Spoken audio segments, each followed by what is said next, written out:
warahmatullahi wabarakatuh. Perkenalkan, nama saya Mary Ratnadiana, NPM 2003022013. Saya mahasiswi dari jurusan Perbankan Syariah kelas A. Di sini saya akan mempresentasikan materi mengenai sejarah perkembangan ekonomi Islam pada masa Bani Abbasiyah.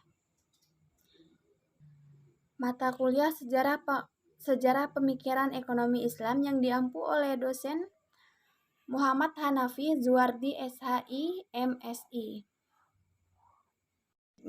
Sejarah perkembangan ekonomi Islam pada masa Bani Abbasiyah 750 sampai 847 Masehi sampai 132 dan sampai 232 Hijriah.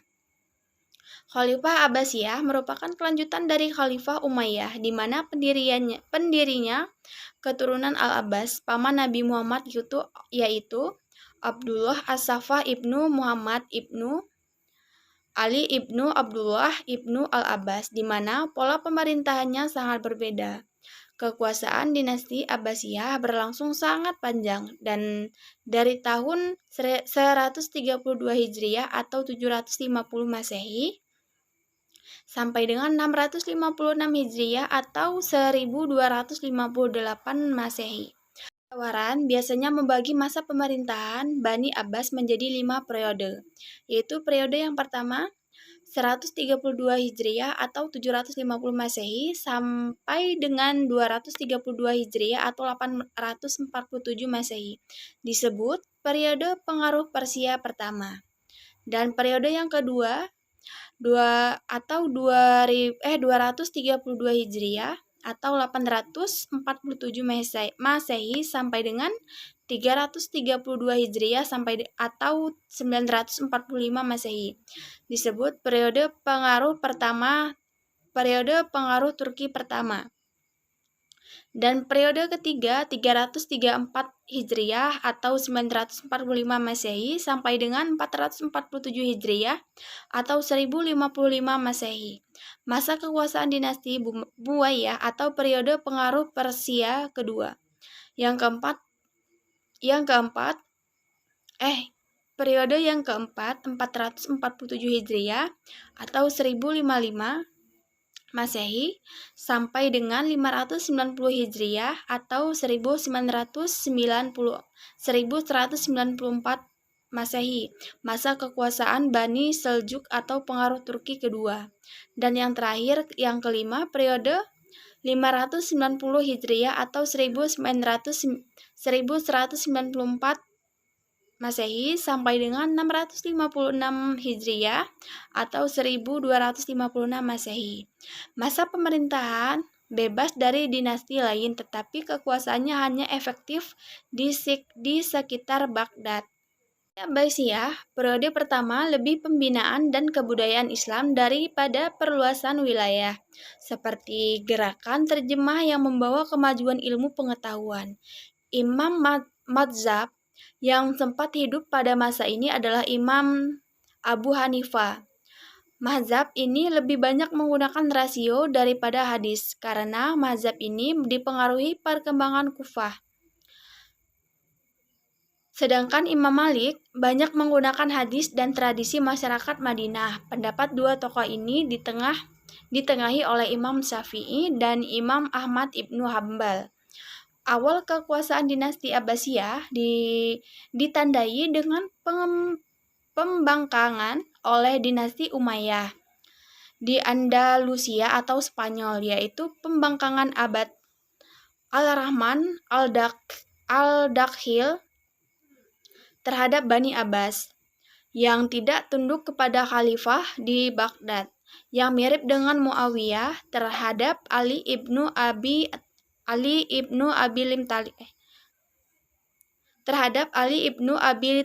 Thalib. Abu al-Abbas al-Shaffah adalah pendiri dinasti Abbas, akan tetapi karena kekuasaannya sangat singkat. Beberapa tokoh khalifah yang pernah memimpin pemerintahan saat dinasti Abbasiyah. Yang pertama, Abu Ja'far al-Mansur. Karena Abdullah al-Shafah hanya memerintah dalam waktu yang singkat, pembina sesungguhnya dari Daulah Abbasiyah adalah Abu Ja'far al-Mansur. Pada awal pemerintahan beliau,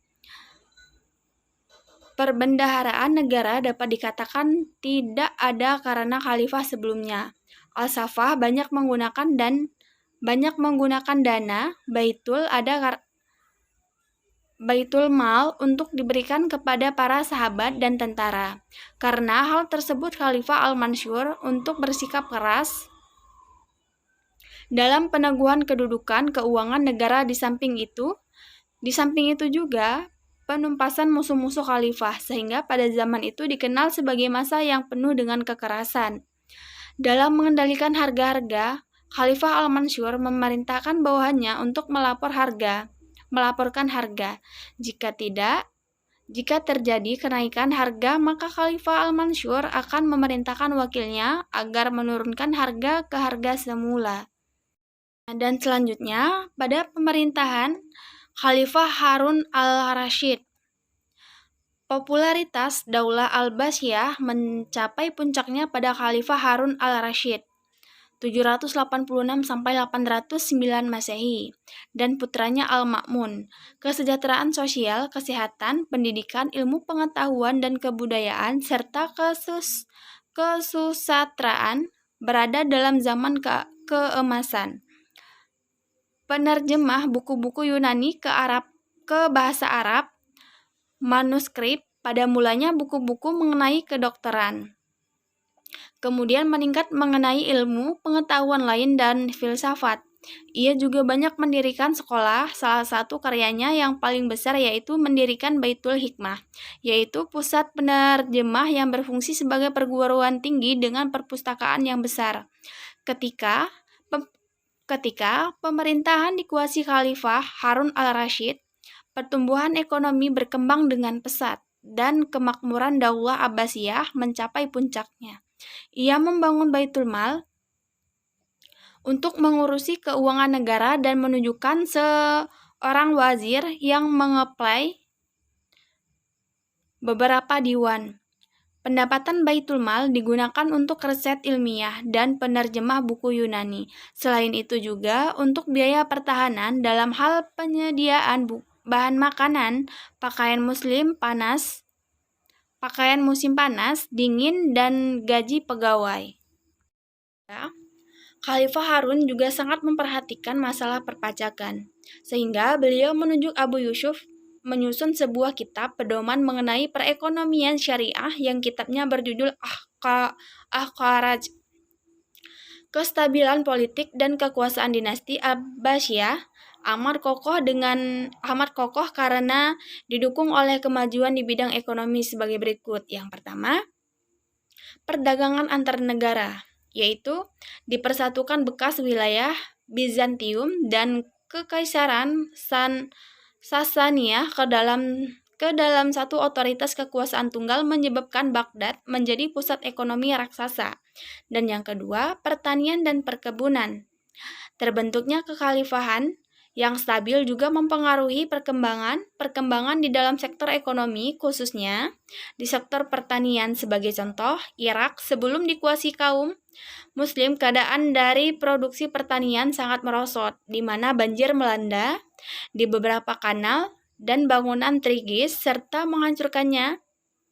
Kemudian bencana ini diperbaiki oleh kaum muslimin setelah Irak dikuasai oleh kaum muslimin.